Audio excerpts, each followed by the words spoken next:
10 வருஷத்துக்கு முன்னாடி எடுத்த ஒரு படம் இன்னைக்கு பொங்கல் ரிலீஸ்ல பாக்ஸ் ஆபீஸ்ல கலக்கட்டது அப்படிங்கிறது அதை பத்தி உங்களோட கருத்து என்ன? இல்லை இந்த இது வந்து நான் ஒரு இப்போலாம் சொல்கிறேன். ரிலீஸ்க்கு முன்னாடி நான் வந்து பல இன்டர்வியூவில் என்ன சொன்னேன், Madhagaja Raja will become the biggest blockbuster அப்படின்னு நான் சொல்லிட்டேன்.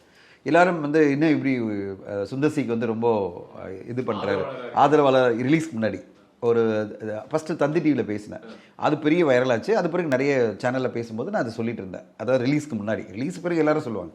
நான் சொன்னேன் 100% இந்த படம் பிளாக் பஸ்டராக மாறும், அதுக்கான எல்லா விஷயங்களும் இருக்குது. ஏன்னா ட்ரெயிலர்லேயே பல விதமான ஒரு கம்ப்ளீட் என்டர்டெய்னராக சுந்தர்சி அவர்கள் கொடுத்துருக்காரு, அதனால் இந்த படம் ஜெயிக்கும் அப்படின்னு சொன்னேன்.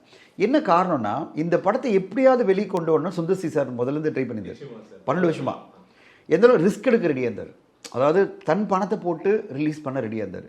அது பிறகு விஷால் அவர்கள் என்ன பண்ணார், ஒரு வருஷம் ஃபுல்லாக ட்ரை பண்ணார், இது எப்படியாவது வெளியில் கொண்டு வந்துடலாம் அப்படின்னு சொல்லிட்டு. ஏன்னா அதில் இருக்கிறதே ஃபைனான்ஷியல் இஷ்யூ தான், வேறு எந்த பிரச்சனையும் கிடையாது. கம்ப்ளீட்டாக படம் ரெடி, சென்சர்டு, ஃபைனல் காப்பியே ரெடி, ஜஸ்ட் ரிலீஸ் பண்ண வேண்டியது தான். அப்போ இருக்கும்போது 2013 அதுக்கான ரிலீஸ் அனௌன்ஸ்மெண்ட் பண்ணிவிட்டு அது பிறகு இவங்க தொடர்ந்து ட்ரை பண்ணுறாங்க ப்ரொடியூசர், அவங்களால பண்ண முடியல. அப்போ சுந்தர்சி சாரே தன்னுடைய பணத்தை போட்டு பண்ணணும் அப்படின்னு நினைக்கிறாரு. விஷால் அவர்கள் தன்னுடைய பணத்தை இன்வெஸ்ட் பண்ணி அந்த படத்தை கொண்டு வர நினைக்கிறாரு. அமௌண்ட்டு தான் ஒத்து வரல. அப்போ நான் என்ன நம்பினேன்னா, இவ்வளோ தூரம் நம்பிக்கை இருக்குன்னா அப்போ படத்தில் விஷயம் இருக்கணும்ல.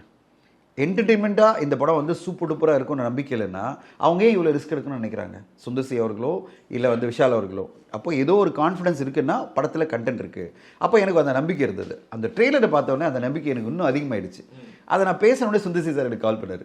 சார் இன்றைக்கி உங்களோட இன்டர்வியூ தான் சார் எல்லாரும் எனக்கு அனுப்புகிறாங்க, படம் வரதுக்கு முன்னாடியே படம் வந்து கண்டிப்பாக பிளாக் பஸ்டர் ஆகும், இந்த பொங்கலுக்கு பெரிய சர்ப்ரைஸ் ஹிட் ஆகும் நீங்கள் சொல்கிறீங்க, ரொம்ப ஹாப்பியாக இருக்குது சார். சார் எனக்கு பெரிய நம்பிக்கை இருக்குது.